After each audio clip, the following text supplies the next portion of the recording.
clap that in. Damn, that was a loud clap.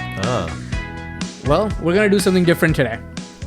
So I saw this in Logan Paul's podcast, and I'm like, why the fuck are we not doing it? Okay. So it basically goes Banging Nina? Because I wonder the same thing sometimes.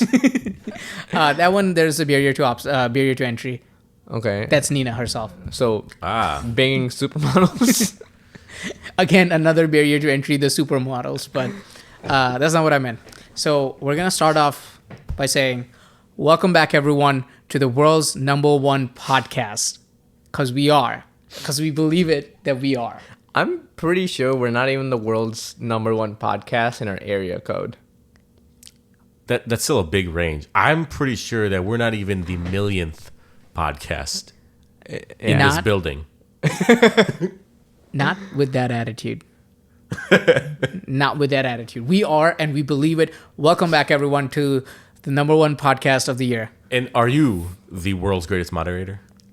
Yes, absolutely.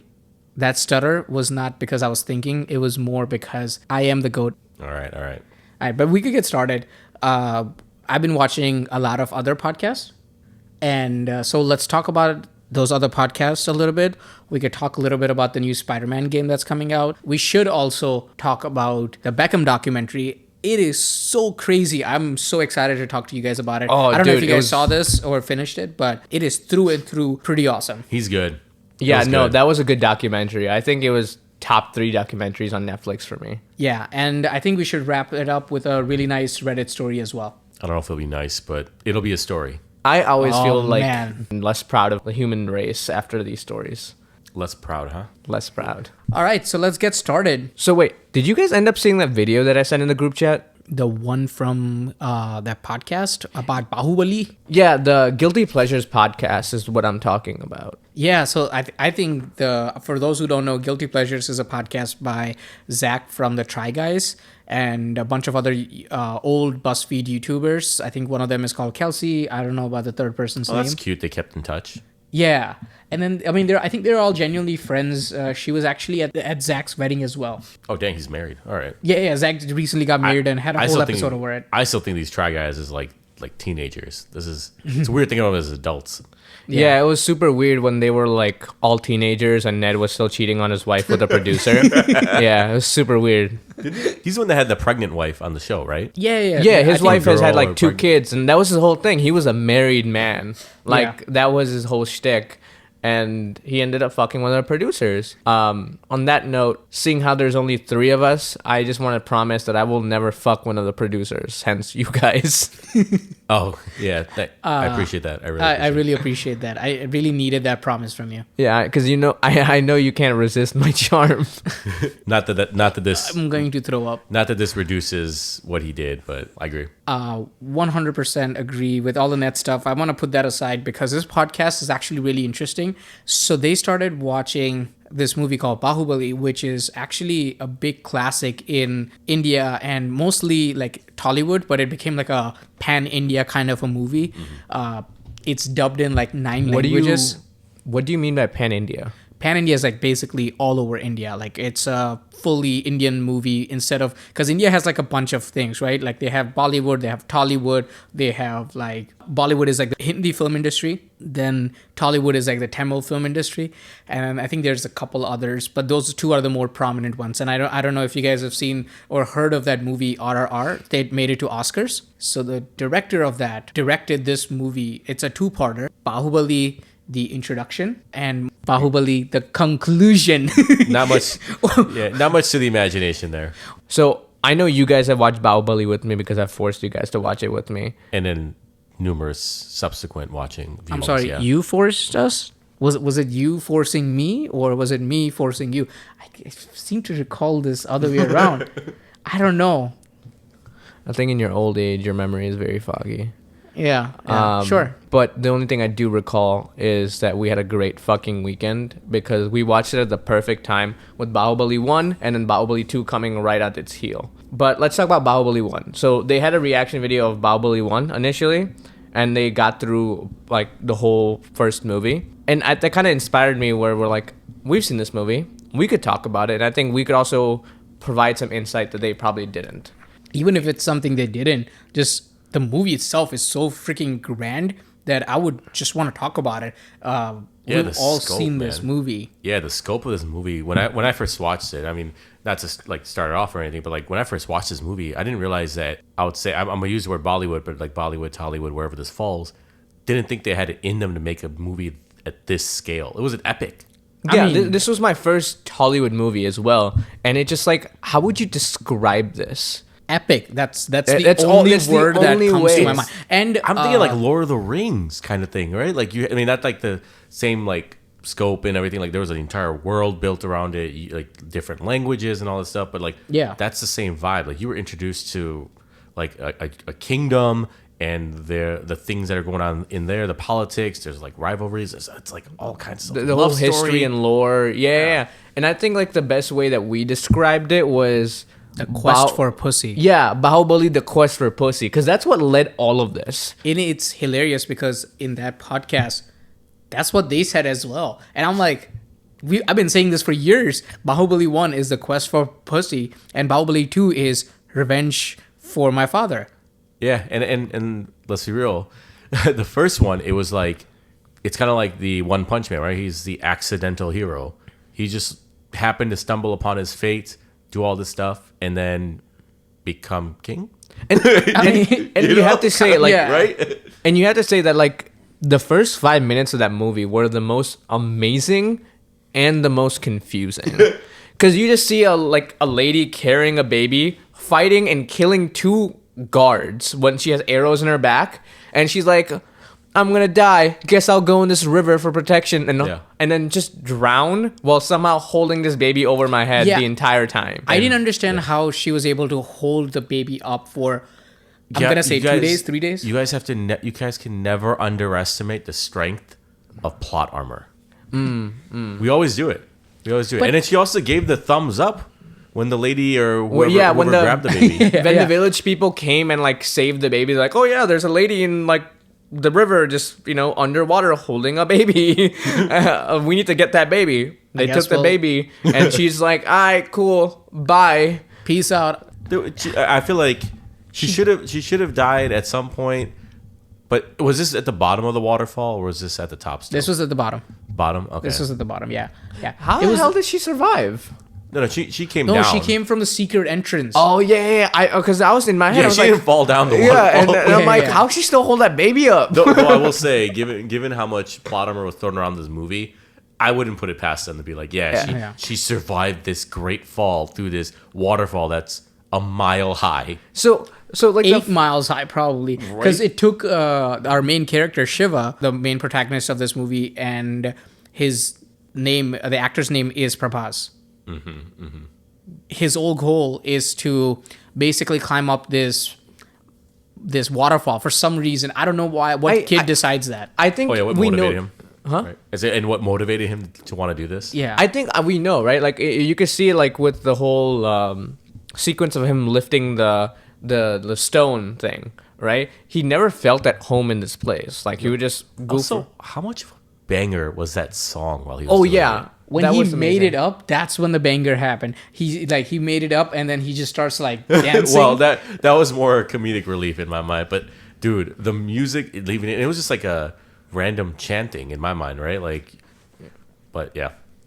But yeah, like no, like he never felt at home there, and then he saw like a mask that came out of that somewhere, and somehow he deduced from this generic ass wooden mask that this belongs to a beautiful girl and draws her face in drew sand. Her face in sand. How did he get that? It's like looking at like one of those Scream masks and being like, this definitely belongs to a beautiful woman, and drawing her face. There are a lot of murder movies or like slasher movies that he could have been a very valuable asset in. Yeah. And that was the only reason that he climbed this unclimbable waterfall for his people. And the thing is, it was not that, he climbed it and he's successful. No, that led him throughout this whole big jungle that I don't know why people don't talk about, where at one point he's using this one arrow to shoot up and like a bow and arrow to shoot up and like propel himself up. Oh yeah, we have to think about how he climbed up. It was not just like, oh yeah, rock climbing. No, my man's was on the ledge of this waterfall, pushed himself off, shot an arrow made out of twigs in midair. Yeah. Landed that bitch, and then he was like, yeah, I did it. And then he climbed his way up. And he's like, yo, I'm just gonna follow the stream, hopefully find the girl that dropped her mask.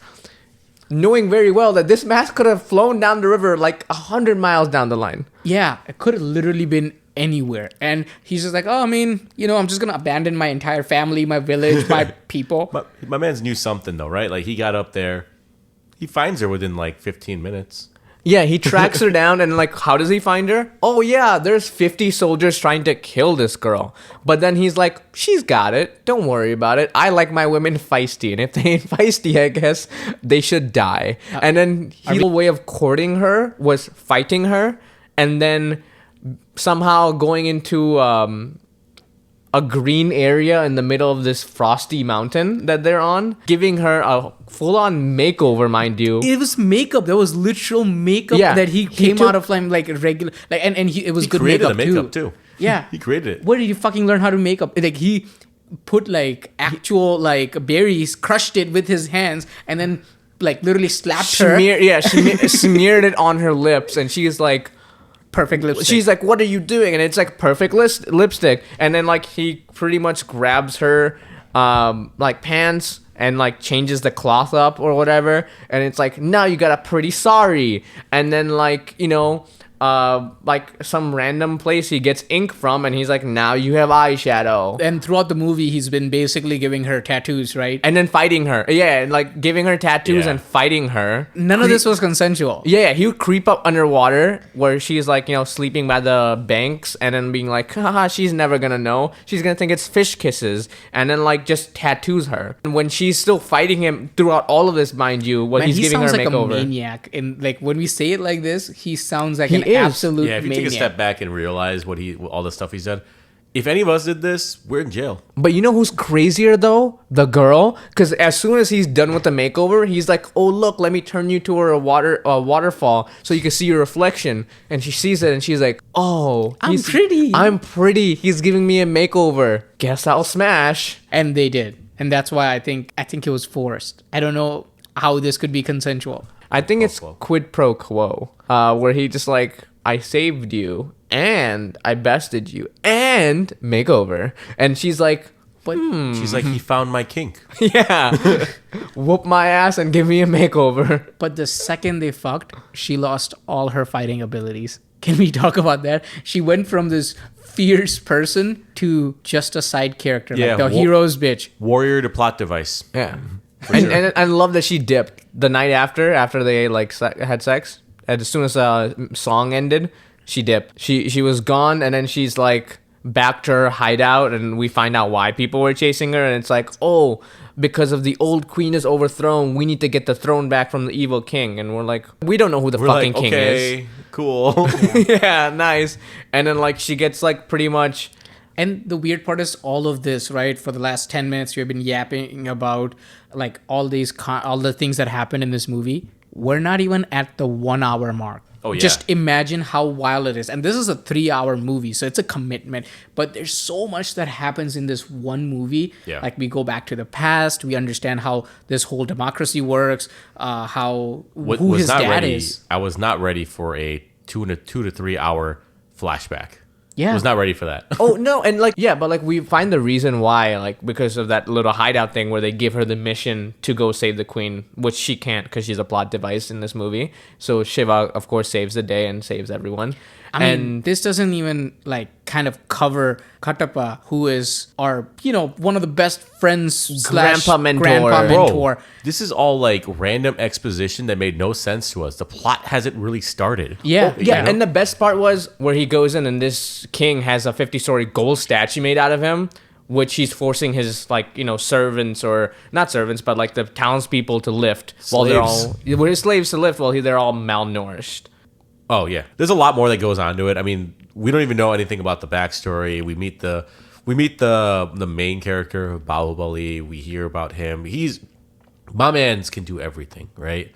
And they spent the next couple hours talking about his story, and let's be real, it was just very well done overall. And unlike any other Bollywood or Tollywood movie I've seen up until that point. Yeah, and mind you, like Baahubali, the one they called Baahubali, not Shiva, looked exactly like Shiva. They were not subtle. Yeah, it was the same actor. It was the same actor, strong genes. And then we were like, wait, how are they related? Because they never said that. They never said in the first movie that like, oh, these are related. No, I people. think they did. They said you're their kid. They all thought it was him. They all were worried it was him. Oh yeah. They mentioned that like, oh yeah, are you him? And everyone's like, what the hell? But yeah, like no, my man Shiva steals the queen. When we go into this 3-hour flashback explaining like the democracy of this whole like royal family and how Baahubali, which is Shiva's dad, was the king's brother. And the lady carrying Shiva as a baby in the initial 5 minutes was the grandmother, who was the queen initially. It's not even the real grandmother. This is like the adopted grandmother. But I mean, there's so much to talk about this movie. Yeah. We could like literally spend like hours talking about this and dissecting this movie. But I think we should move on and wrap this up. Like, what are your thoughts on this movie? I think it's such a grandiose movie that like it's something you have to experience. The music, the production, just the ridiculous aspect of it, but it still pulls you in with the emotions. I definitely think this is something you need to watch, even if it's the comfort of your own home. It's on Netflix. Yeah, and like it's one of those things where you genuinely like, this is my first time watching a Tollywood movie, and I was genuinely surprised with like, wow, this type of content you could get from that side of the world, right? Not just Tollywood, but like in India. Agree. Yeah, I'll go next. Like, I'm going to say the same messaging there, right? Definitely worth watching. Definitely worth watching the first part and the second part. I mean, how can you resist when not watching the second part, right? I remember we made this a tradition every year to watch this movie now, right? And every year I kind of look forward to it. And I'll say that, like, you know, we learned little tidbits every time we watch it, we learn new tidbits. And yeah, I will say it's not a guilty pleasure of mine if we're going to go off that theme. It's a straight up pleasure. Yeah, no, I totally resonate with both of those things. It pleases. Yeah. It will cut. It will please. Yeah, it will please.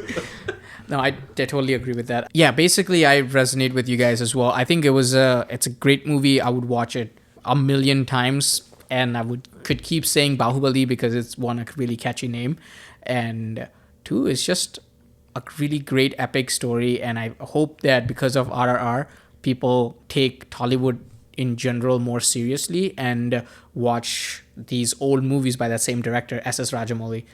And Baahubali 1 and Baahubali 2 are like great examples of that. I mean, this movie was the reason I watched RRR. Like, this is what led me to this movie. Interesting. Are there other movies that these like our few viewers can listen or listeners can watch outside of Baahubali and Baahubali 2? I would definitely say watch Om Shanti Om, because that's a really good Bollywood movie, and it's all about how movies are made, basically set in the 70s or 90s going up to all the way in the future.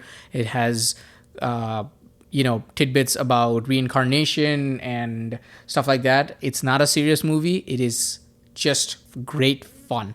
Okay. That's a good one. mean, in that realm, if you want to look at Bollywood movies, like completely different from Baahubali, like completely like right field. Good movie, I would think, is Premam, Premam. I think it was like more of a serious movie, where like just not serious, but like uplifting movie about love and like just love throughout your life, like how love grows with you through experience from like childhood girlfriends to like actual relationships. But it shows like that Tollywood could also do the serious things. It's not just car flips, stabs, and like explosions, you know? Yeah. I mean, there was this Marathi movie that I saw, which is again a completely different genre in India. But basically, the whole movie, it's like a normal movie about a love story about a cute couple. They have like this Romeo Juliet thing where they can't get married to each other. And eventually, they're figured out that, hey, everything is good. They're in love. They're about to get married, or things get figured out. They walk down the streets, and out of nowhere, literally out of nowhere, a bus comes and kills them. Yeah, I know exactly what you're talking about. That movie is also on Netflix, right? Malal. Yeah. Saddest movie, dude. It Saddest was so movie. that train or bus coming was a genuine surprise. And the funny thing is, like, this type of stuff happens so much in Japanese culture that they actually have a name for bus that does this. It's like buskun, like that's like, you know, or busan, where they're like, oh, this bus is always gonna come and kill your loved ones. Holy shit. On the topic of loved ones dying, let's talk about Spider-Man. Like, as we know, Uncle Ben. Uncle Ben, like that's like a integral part of his origins, man. Yeah, yeah. What are we talking about, Spider-Man? Because I thought it was the spider bite, but sure, we can go with Uncle Ben. No, Uncle Ben has to die. Whether or not a spider bites you is optional. Like, look at Miguel O'Hara, right? No spider bite. Uncle Ben probably died. Damn. I gotta rewatch that movie. It comes pretty soon on Netflix, so I'm excited. I'm actually in such a mood for the movie because I don't know if you guys know, or I don't know if you guys game as much as I do, but the second Spider-Man came out this week. Oh, nice. Yeah. I played the first one, but I haven't played the other ones yet. Dude, it was big. PS5 exclusive. 2.5 million copies sold on the first day. Holy shit. Okay. And this is a $70, $80 game. That's gotta be some sort of record, right? Because that's 2.5 times 60. That's like, you know, they made. I think they made million right there. I think they made 150 million just on the first couple of days. Yeah, holy shit. But yeah, long line of like games from Marvel and Sony. I think this was the best combination because this was a Marvel game, but backed by Sony and produced by Sony. The right for the character and the lore of the character from Marvel side. Yeah. And then you got the like ingenuity of Sony, where you got an open world game of Spider-Man doing Spider-Man things. Yeah, dude. I'll tell you, that was the most fun part of the first one. It's just, you're in New York doing New York things and just Spider-Man things all the way through. Yeah. No, so the thing was that like the first game also did numbers. First game did like 2 million copies sold. The first game actually, like, I know that you played it, but the story pretty much goes of like a coming of age for Spider-Man, like Peter Parker, where he's trying to juggle his love life, his Spider-Man-ness, I guess, or spider career, and then his actual career working at Oscorp. Yep. So he goes on, stops, you know, Kingpin, puts him in jail. Yeah. And he's like, that's like the first mission of the game. Yeah. Yeah. And then he's like, all right, you're in jail. And then you get a random character of like Mr. Negative or whatever you want to call him. That's like makes people violent. So you have to fight not just regular goons or henchmen and Mr. Negative, random motherfuckers in the street. Like New Yorkers aren't rough enough.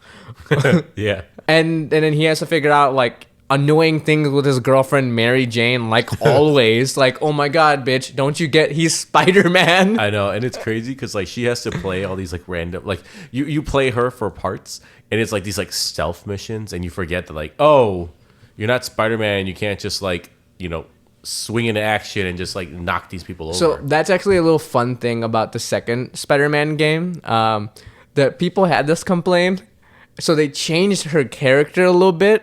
Where since like the second game, by the way, had such villains like Kraven, Venom, and like Doc Ock. Wait, are we talking about Spider-Man 2 or are we talking about Miles Morales? Spider-Man 2. Okay. So all these villains are kind of leveled up. Yeah. Where like Mary Jane can't do her own thing and you can't creep around no more. Yeah. So you know what they did? They glocked her up. they're like, you know what? Creep around, but keep that thing on you. But with the weapon. This is all very interesting for me because as a person who doesn't game as much and loves the whole Marvel cinematic universe or just Marvel comics in general and huge fan of Spider-Man, I think this is like a very interesting take on Spider-Man.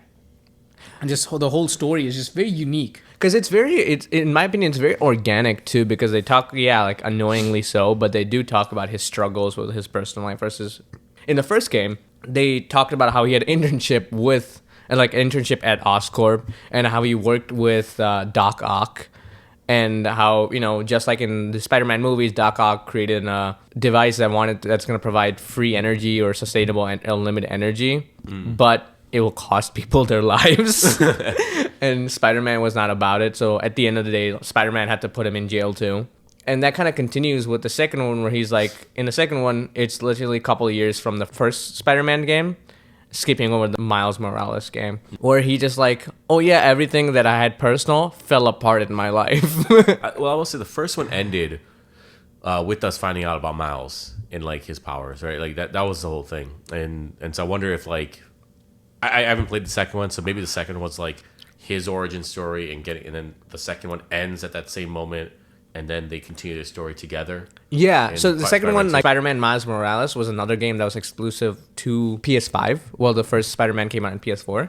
And what ended up happening was you got the origin story for Miles Morales. You had his own little missions. You had his own villains and everything. But then the second game that just came out, what they did is like they kind of showed Miles and Peter's relationship growing, and them working together, and just they made, and the cool thing was they made it like a co-op game as sorts, where you could play as Miles. You could even at some point play as Venom, like like when Venom and Spider-Man are fighting, like because Harry Osborn takes over Venom. And they kind of tease Agent Venom a little bit, where he comes out to be a good guy. But like initially when they're fighting, the Venom knocks Spider-Man the fuck out. And then what do you see? You're suddenly playing as Venom, trying to leave or escape Oscorp. Oh, okay. So it's hard to do that well as a game. So it seems like they may have figured out something, because the only game that really did it right was, I think, one of the Batman games, Arkham Knight or Arkham. Asylum. It's one of those. Arkham Knights. Yeah, and I think the coolest thing for me, and I think this is why I'm so happy Sony did this game, aside from having part ownership of Spider-Man, is because they learned from their own games. Because I know when I got that PS3, the open world game was like kind of really restricted to GTA, right? Like that was their whole shtick. But PS3, they made their own Sony produced game called Infamous. I don't know if you guys ever had a chance to play that game, but love that game. Yeah, one of the best games, one of the best stories ever. And it was open world. You have side missions. You could do whatever you want, interact with people. And like you could just spend hours doing whatever the hell you want. And I think they took from that and like other things that they have done. And they're like, we're going to apply this to Spider-Man. And that's what people wanted, an open world Spider-Man. And that's kind of why you could justify this 2.5 million copy opening. I think the game is amazing. And nowadays, man, honestly, all games to some extent have to be open world, because and they have the processing power to do it now too, right? Because before, and storage capacity, because before you would have to render everything, and they would render it in real time. But it's like, now what they do is they just load up the whole map, and so you're really getting closer to things that have already been generated, which is wild. I don't understand the complexity of that, but I know it's got to be difficult. No, but like I think what I want to stress is like the story is great. The playability of it is great. I think it's an experience. There's a reason why people are like, hey, I'm not talking to my girlfriend. Like October 20th, last day I'm going to talk to my girlfriend for a while because of football and this game. Yeah. Right? And that's why I just think this is a great game, and I would 100% recommend. Yeah. I'm waiting so I could get my hands on it and actually play it for a little bit. I don't have a PS5, but I know some people who do. So maybe spend a lot more time at their place. Yeah, that would be fun. I think this game could be interesting. I, as a non-gamer, really don't have much to talk about it. But as a person who loves just comics in general and these characters, like I've seen them growing up, all the different versions of it. So this is really cool. And maybe I'll watch the gameplay of it as a story, like as just a full disclaimer. Mary Jane Watson does not get less annoying even with the gameplay. No matter what format you watch her in, except when Zendaya plays her. Well, Zendaya can play anyone and I'll be, totally fine with it. Yeah, she was a pretty competent MJ, right? Like not explicitly Mary Jane, but MJ, right? And I remember Kirsten Dunst, and who was the? Oh, they didn't have one. They didn't have one. No, the Emma Stone played the other Gwen Stacy, right? Gwen Stacy, yeah. But let's talk about the Beckham documentary. 4 episodes, really, all of them really great. Did you guys all watch it? I watched it, loved it. Top 3 for me of Netflix sports documentaries, in my opinion. One thing I do have to say, 2 disclaimers, right? One, I think it would have been much better if it was a 3-parter. Yeah, I can second that. Yeah, I think they end of 2nd, beginning of 3rd, and a little bit of like the 4th episode fluff. And my second and biggest disclaimer, listen, I understand what the purpose of this documentary is, where it's like, look how great Beckham is. And then like they're adding some fluff and they're making him seem like this knight in shiny armor, or like this like innocent person that has never done anything wrong in his life. I actually totally disagree with that. I very much disagree with that. Yeah, I was actually thinking that they introduced nuance to his character, where it's like he is internationally known and he had some challenges to it, but also at the same time, like, you know, it's not always like the public shat all over him, and then it's like, well, then he did stuff to get shat on about before, right? And so I mean, I thought it was very like I agree still that 3 parts could have done it, and there was a lot of fluff, but I think it was very well put together, and you showed the rise and fall, right? I also think, you know, at the end of episode 4, kind of thought he was an asshole. To be honest, like I was like, he's an asshole, but he's an asshole who's really good at what he does, and he knows what he wants, and might not fit the narrative or might not fit like people would want ideally, but he knew exactly what he wanted and he got that. So I'll get into what I think and why I think the way I think in like a little bit later in this conversation. But what are your opinions? We should go episode by episode of what we like, what we didn't like. First of all, spoiler alert. Oh yeah, definitely spoiler alert. Yeah. And so there's a big controversy going on right now. I don't know if you guys know that David Beckham and Victoria Beckham actually separated or something like that. Oh wait, really? Yeah, there were some. I heard some rumors about it. I don't know how factual that is, but what I noticed in this documentary is that, at least in the first episode, is that David kept talking about the relationship in a past tense. That might just be because they're talking about the past, or maybe my tinfoil hat is out and I'm thinking too much into it. I think what happens is just like what the documentary tells you. There was always a great big narrative around their relationship. There's been many times where it was like, oh, they're over, they're through, or, you know, Posh wears the pants in the relationship. Like, you know, it says a lot when your football fans are going as far to say, or like thousands of people are going as far to chant, Posh Spice takes it up the arse, just while you're playing. It's arse. Arse, while you're playing against their team, just to tick you off. I mean, that's what you're supposed to do. Like when there's a, you know, what's a big rivalry game, right? Like what would you say is a big rivalry game? For me, it's India versus Pakistan, right? Like there's nothing bigger than that. I would say whatever I need to say to Babar Azam or Shaheen Afridi to get out. Like I don't give a shit about them. I would. There's nothing that I'll hold back. Yeah. So I mean, I will say I think they might still be together. I get that they're, you know, the conspiracy theories are out in full effect right now, right? And with the documentary where everything's getting picked apart. But I will say, like, that first episode, going back to that, right? It was a good introduction to him as a person. I will say I knew who David Beckham was, but I didn't know who David Beckham was. Yeah, that's accurate. And I knew what his, like, he was married to Posh Spice from the Spice Girls, you know.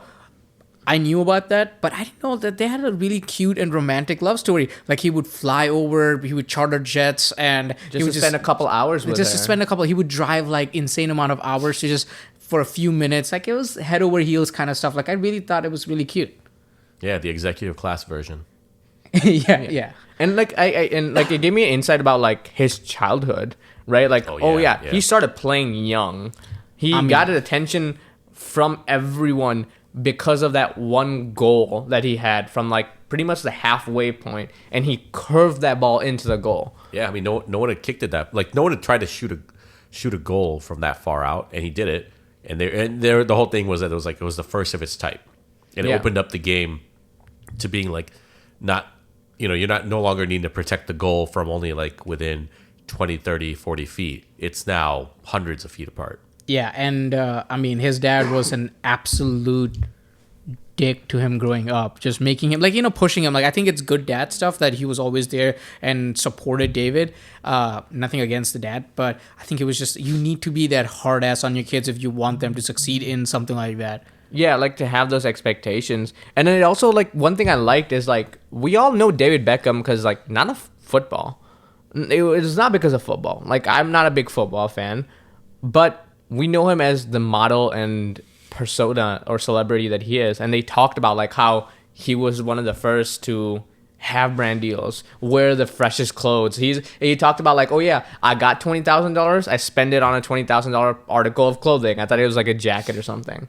Can we talk about how much of a neat freak he is, though? He cleans up everything. He has everything arranged based on colors, based on just like pants are in a different compartment. He takes out his entire outfit for the week.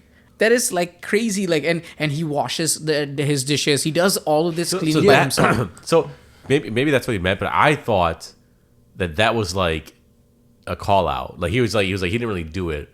But he like said he took credit for it. No.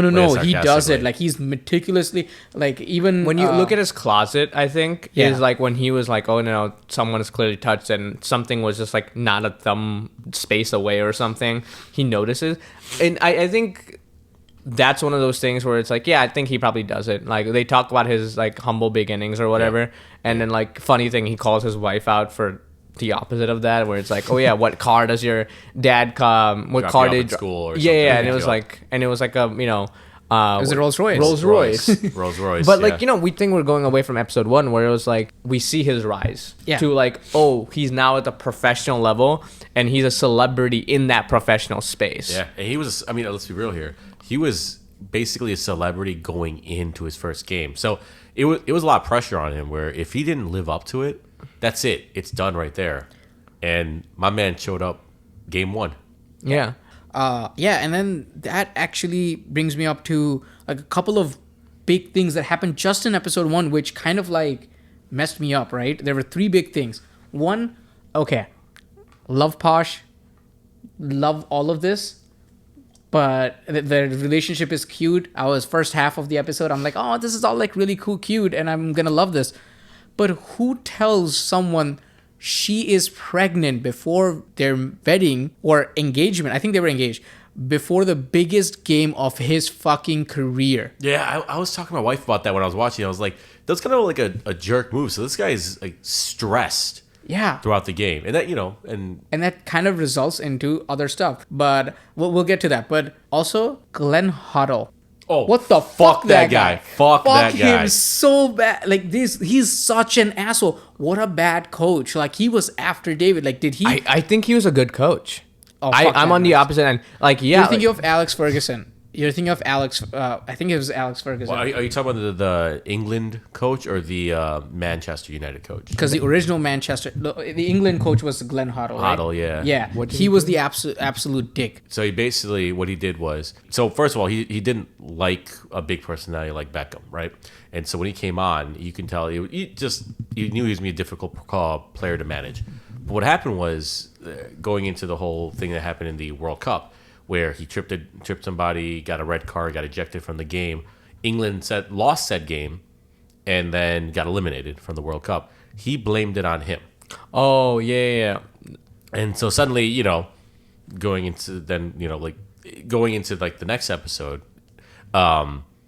we start off by seeing the fallout of that, and basically everybody in England hated Beckham. Yeah, there were multiple dummies with his jersey on it hanging on nooses, man. Yeah. Everyone hated him. And like I remember what you're talking about. It was not even he kicked someone. What happened was he was tripped. He was on the floor, like on his stomach, and he just like put his it was his fault. It was a kick. It was it was blatant, but it was not like it was like he flicked his foot out to like tap the other guy, nudge him, be like, hey, and the other guy milked it. The other guy even admitted in the interview that he milked it. Yeah, Flop City. Yeah, and then which would normally warrant a yellow card, but resulted in a red card, so he was just ejected. It's because it was the way they described it. I don't know enough about how the carding system works, and I'm sure nobody can guess. But it's like because it was retaliatory, that was the issue, right? And let's take a moment to recognize that second episode could have been a fucking movie on its own, and it would have won some awards, man. That second episode was a fucking masterpiece. They go so. I mean, when everyone was hating him in England, basically all of England was hating him. His mom got bullets in a letter. Oh yeah, saying that they're gonna. He did too. Yeah. Yeah, that is so crazy. If my mom got bullets with my name written on it, I think I would never be able to play that sport again. I wouldn't even be able to get out of the house. I think. Yeah, how would you show your face? Right? Yeah, like too stressed, much less go to a game. Like I'm glad they addressed it. It was like back then, right? There was no value attached to mental health. Yeah, and they can be pretty ruthless.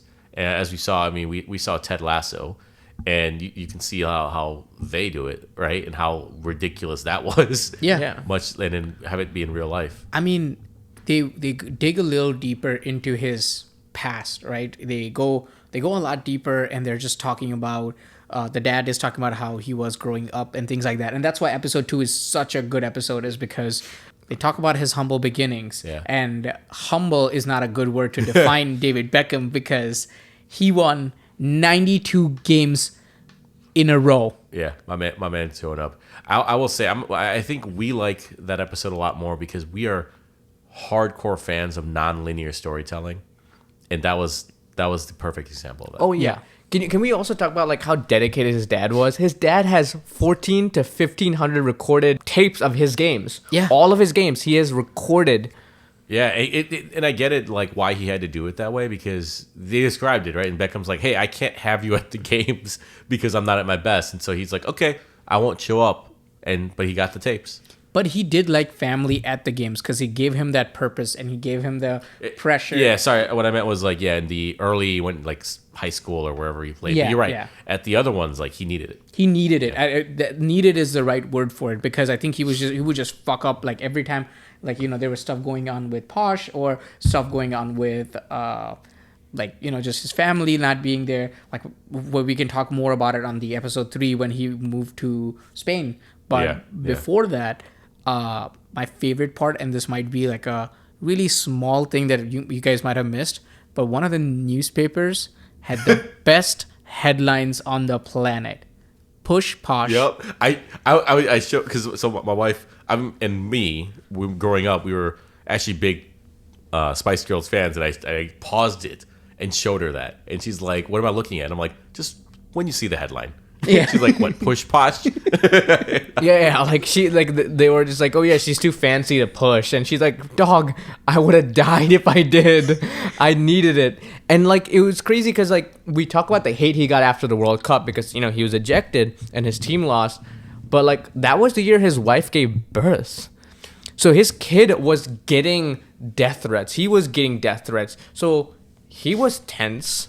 It was a weird time and I thought it was kind of beautiful how it was laid out too, and then of course they go back then into the with the kid and all that stuff, right? Is like he finds out she's pregnant at the World Cup. Okay, lots of time goes by, he's still playing his game, all that kind of stuff, and then there's a whole thing about doing I think it's called like the Fergie, where you win the treble, right? The main 3 cups or leagues with the Premier, European, and I forgot the other one is, and they talk about how his wife gave birth after he completes the treble, and the way they showed that game was incredible. Yeah, because he like flipped the shit. Like the Manchester United started becoming, or like his England fans started coming behind him again, and basically you saw his energy come back. And they say like, okay, like how did you handle it? And they show him kick a goal. They cut to his face. Yeah, he scores another goal, or like assists another goal. He cuts to his face and he shrugs. And I'm like, that was some amazing editing, dude. Yeah. Like, so I loved it when they edited to his face in that episode, but all the other episodes, not a fan, because it kept just being just him. It felt awkward. Yeah. So the thing I thought they were trying to get like deeper into it, but like into his psyche, but it just didn't come through. So the reason for that was actually that like they zoomed in on him while he was watching those same footages that we watch. So we get his reaction, yeah, which but I he think didn't was pretty have cool. any. That was the main problem with it. He didn't have any reaction. It gets muted when you know you're being watched that closely. Yeah. But yeah, sorry, you were saying. No, but I think that was great. Like you see him as greatest fall, being hated, his rise, his kid, and like still getting those death threats and being focused on his kids, and then like eventually you see, oh shit, in the 3rd episode, they named him fucking captain of the World Cup team for England. No, I think at this point he's in the 3rd episode. He's actually out of England because they lost a bunch of games in episode 2, being the captain of England. So he actually got his contract for the Spain team, and he's moving to Spain at this point. Oh, I forget the sequence there, but I just remember like he did well. He beat Real Madrid. He beat Real Madrid, and basically he's like, hey, I forgot what the player's name was, but he's like, you come to Madrid, and then that was kind of like the directors planting the seed that he was going to go.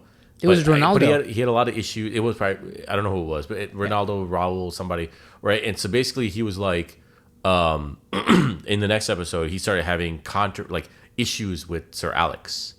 And that was the whole thing. And eventually it's just like, all right, we need him out. I think that Sir Alex incident is like the thing that kind of got me and made me think that, like, you know, they kind of made him seem like this innocent person at all times, where everyone in that court, like in that locker room where the incident was, Sir Alex was so mad, just yelling at people, and David Beckham said "fuck off" or went off on him. Yeah. So Sir Alex kicked like a pile of clothes, and there was a cleat down there. So the cleat just hit him and fell back down, grazed him, right? And it was not like everyone in that court, like even his own friends, the doctor said it was not even worth a stitch. But he went out with like couple stitches, coverings and stitches, and making it seem like it's a big deal. And then like even in an official thing, like the medic was like, I think he's making it worse. Yeah, he's also So that was the rumor. That was not actually something that was like the medic was not the medic, but the people were saying that he himself to the coach, they were saying that he himself is making it worse by like playing with it and popping it open. But it wasn't like the medic saying that he was doing it. This was all like rumors. These were not like actual facts. Like what the medic said to Sir. Opinions. Yeah, they're all opinions of people saying. Yeah, and the whole thing's this, right? Like, you can't do that to in soccer. You can't do that to your manager. Your manager can't do that to you either. That's true. Like you can tell that was clearly an accident. But what I was saying is that retaliating, just in general, it feels like with Beckham is none of that goes well for him. Yeah. Right. I think there's many instances like this where it's like, oh no, I would never try to leave my team, or I was, you know, people were giving me a hard time, or like coaches were being hard on me and all that stuff, but I wouldn't do that. I'm just here for the love of football, and I love this team. And it's like, yeah, dude, to a certain extent you do, but are you telling me genuinely that like you were not one of the most famous people in England playing this game when people are telling you strictly stick to soccer, I don't care about your other stuff, and you're telling me you're like, you know, your head didn't get inflated? You were fucking Posh Spice in the 2000s, dude. Yeah. And you were the biggest star in England, let alone the world. People said you and your wife are behind Diane and Charles. Yeah, but okay, I understand that. And Diana, sorry. I understand that, but I also feel like to a certain extent, because there's a lot more people looking at you, they're going to find anything small you do, you're going to find issues with it. So that part, I think what people never understood is you got to start separating him from him outside of the field with him inside the field. And inside the field, he wasn't inflated. He was doing his job. He was doing the passes. It wasn't that, oh, I'm going to be taking all the shots. He wasn't a dick about it. At least that's not what the documentary said, right? So I think none of the coaches were ever able to do like differentiate until I think he went to Spain, right? And then we played a new spot altogether, and he was not good. Oh, he was not good at it at all. Yeah.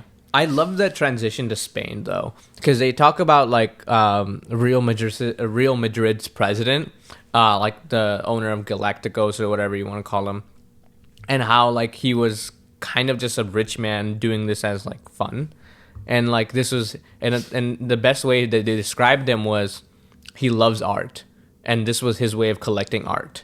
So they were like, oh yeah, like, and they named Ronaldo and like all these other players that they had. Not Zidane. Yeah, not Cristiano Ronaldo, by the way, like original OG Ronaldo. And they were like, oh yeah, like this is his blah, blah, blah, like, and whatever. And then they're like, all he needed was one more piece. And that was Michelangelo's David.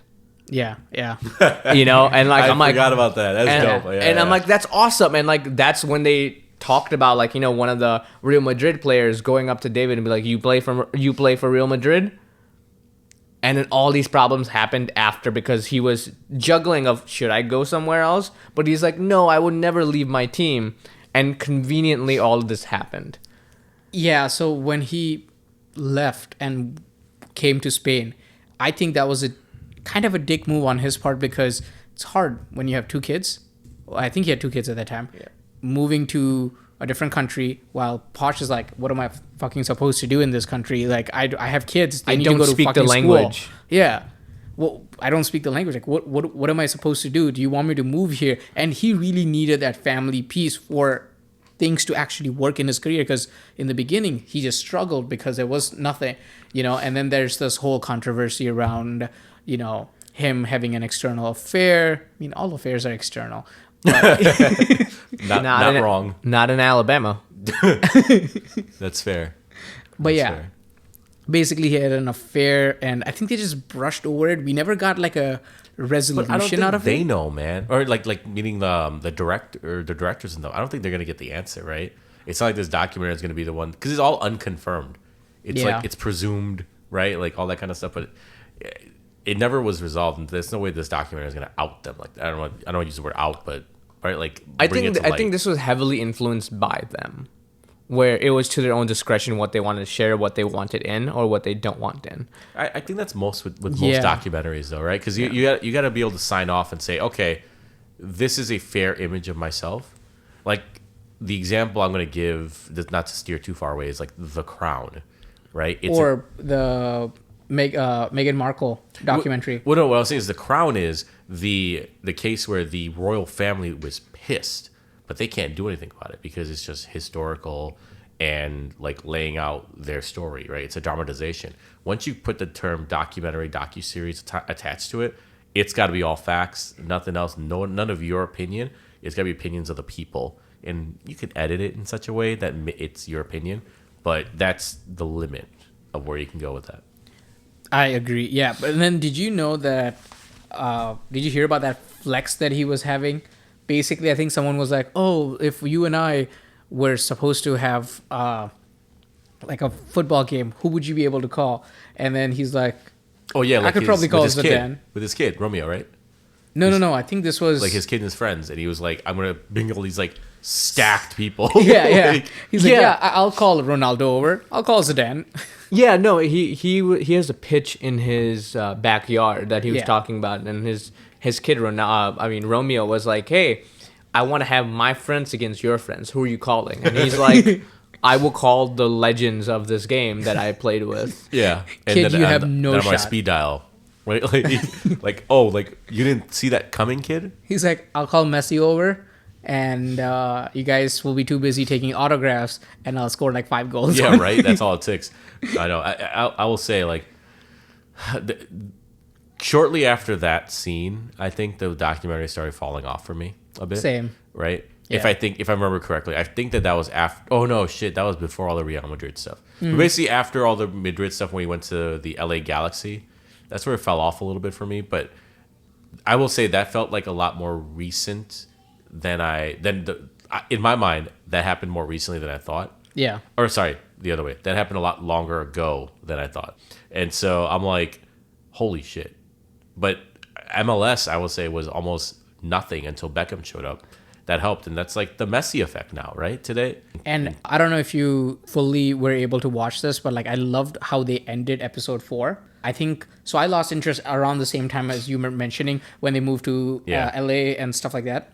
But then from LA, they showed that Beckham's kind of done with this. He won like a couple of trophies. I think like 13 trophies or something like that in the MLS. Yeah, I mean, or something in American soccer. It was a cool situation where he came in and he was still dominant. So he he put up numbers. And he's like, all right, I mean, I think I'm done here. And he wants to dip to Italy. And Victoria's like, fuck no. I just moved from Spain. Yeah. I am living next to Tom Cruise. We know the language here. Yeah. Oh, maybe that was before. But actually, no. That was sorry. a consideration coming in. Sorry, no. I think I have my timeline messed up. I think what they did is Beckham is like, I'm going to retire. So they moved back to London. and they bought their house and stuff. And then once they got to London, he's like, yeah, I'm not retiring. I'm actually going to play in Italy.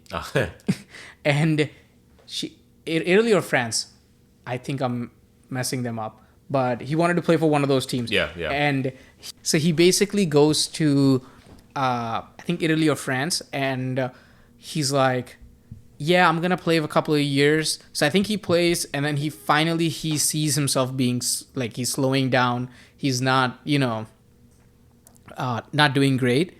So he's like, okay, finally I'll do retirement. And they actually won that cup. And the day they won the cup, they put him in the last 10 minutes of the game. And finally, he's like, I'm done with the game. Retired. And then we cut to him being at home, which is, his home's beautiful and simple at the same time. And you could see him cleaning up after everyone again, because his OCD kind of just kicks in. And it was just great because you see him in his element. He looks like a retired dad. And then they're like, oh, what do you do now? And he's like, well, I still own the Miami team. So he's like, oh, when did you start doing that? Like, I don't think he owns it, but I think he's like a part owner. He's a part owner, yeah. Yeah, he's a part owner. And he's like, yeah, the day I declared retirement, I went in the next day and part owned that Miami team. And it was his idea to make the nets all pink. It was his idea for a lot of the visual stuff, or like the style stuff that he was doing. So it was super cool the way it is. And then they ended it the best way they could. Romeo and Beckham just playing football.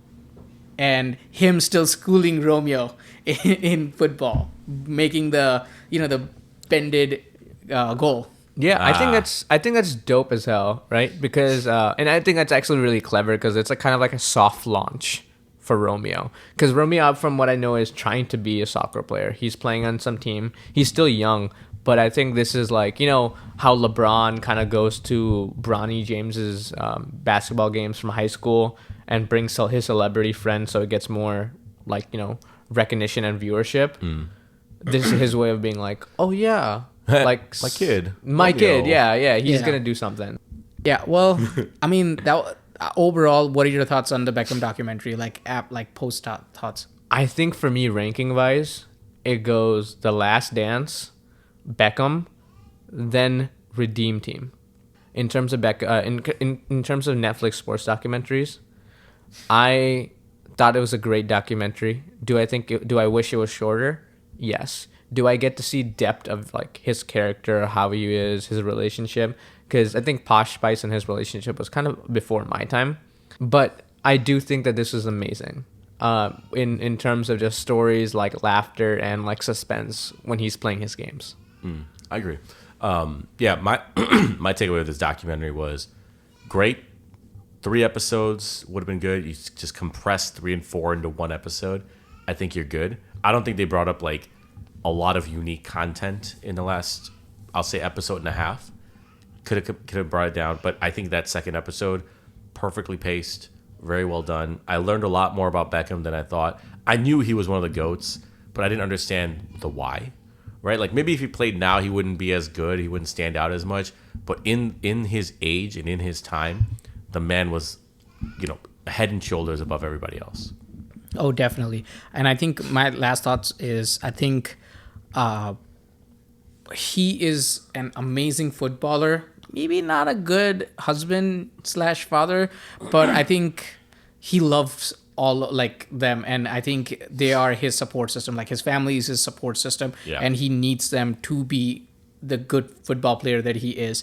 And I really like the Messi cameo as well. That was I did not expect that to happen, but they did a good job with that. I think you brought up a good point on the family person thing, right? Like he has good intentions. He may just not know how to show it, like his dad. Yeah, right? Like his dad was very tough on him, but the man probably loved him more than anybody. His mom loved him very thoroughly too, right? It's just that like the dad was in his own way showing it. Yeah. All right. I mean, that's all we have for today. This was a good time. I would love to take a whole day and just talk about more documentaries or TV shows or movies.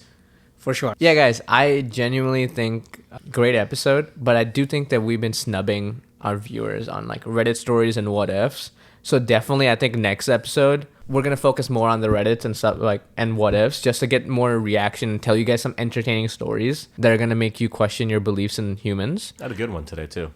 Yeah, unfortunately, we ran out of time, so we're gonna have to move that to the next episode. But so long. Thank you guys for tuning in.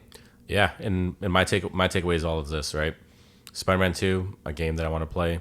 Baahubali, dope movie. Probably will watch it again. Beckham, GOAT. And I think that, next time we'll have a good Reddit story for you guys. But thanks, everybody. Thanks, everyone, for watching. Time to hit the hay.